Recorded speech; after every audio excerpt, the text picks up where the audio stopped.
Now let's begin with the top stories making the rounds on the show, beginning with the loan sharks and challenges they pose to the country. The Federal Competition and Consumer Protection Commission have approved 173 digital lending applications to operate in the country. Of the 173 operators, 119 have full approvals and 54 have conditional approvals. This is coming after loan apps started harassing Nigerians. The FCCPC began a registration drive to protect citizens from the atrocities of these apps. It released the limited interim regulatory registration framework and guidelines for digital lending 2022 to regulate the digital lending space and make registration and approval a prerequisite for companies seeking to operate in the space. It says the companies without approvals will not be able to operate in the space.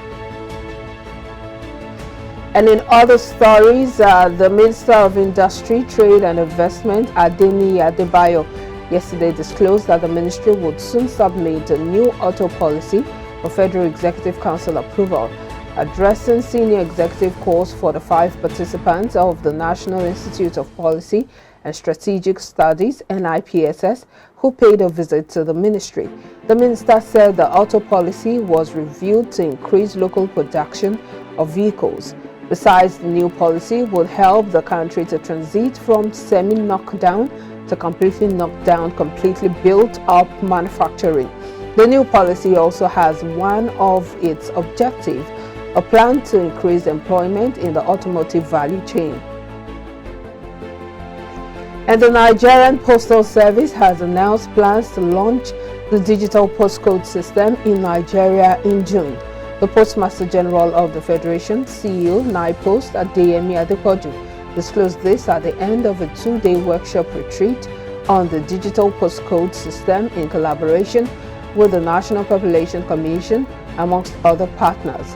Adepoju noted that the digitalization of the postcode system would facilitate efficient mail delivery and enhance security agencies' response to emergencies, thereby reducing banditry, kidnapping, and internet scams.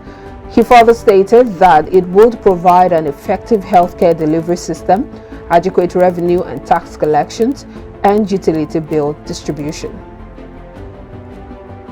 And now to the aviation sector, where the total amount of foreign airlines trapped funds in Nigeria has risen to $802 million, according to latest figure by the International Air Transport Association, the Switzerland-based trade association of world airlines.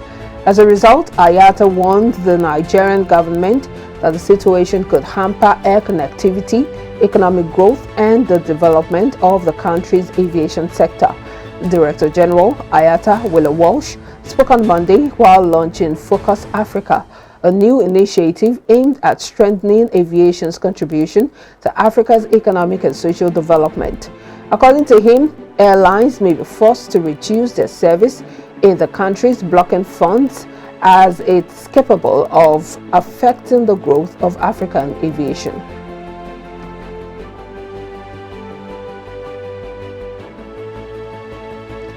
We'll take a break now. When we come back, it will be time to analyze the top stories with Charles Fakroha, iBrandTV senior analyst. Stay with us.